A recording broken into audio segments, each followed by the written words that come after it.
Hello everyone, আজকের recipe চাল কুমড়োর পুর ভরা বড়া, তাও আবার মায়ের হাতে স্পেশাল।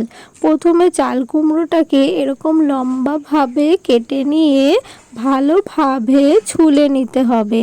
তারপর এরকম পিস পিস করে কেটে নিতে হবে। তারপর ওই কাঁটাটার মাঝখানে এরকম ফাঁকা করে একটু কেটে নিতে হবে, যাতে এর মধ্যে ভালোভাবে পুরটা ভরা যায়। এবার একটু জলে ভালো করে সিদ্ধ করে নিতে হবে। তারপর পুরটার জন্য একটু সর্ষে আর লঙ্কা ভালোভাবে পেস্ট করে নিয়ে এরপর ব্যাটারটা তৈরি করে নেব। তার জন্য একটু বেসন, কালো জিরে, নুন, হলুদ দিয়ে ভালোভাবে মাখিয়ে আর একটু আমি আগে থেকে ভিজিয়ে রাখা চাল পেস্ট করে ওর মধ্যে দিয়ে দিয়েছি, যাতে একটু মুড়মুড়ে খেতে হয়।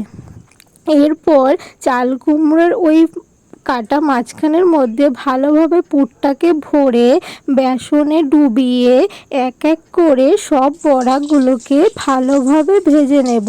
ভাজা হয়ে গেলে তৈরি হয়ে যাবে মায়ের হাতে স্পেশাল চাল কুমড়োর পুর ভরা বড়া। আমার রেসিপি যদি ভালো লেগে থাকে তাহলে অবশ্যই সাবস্ক্রাইব করো আর পাশে থেকো। Thank you.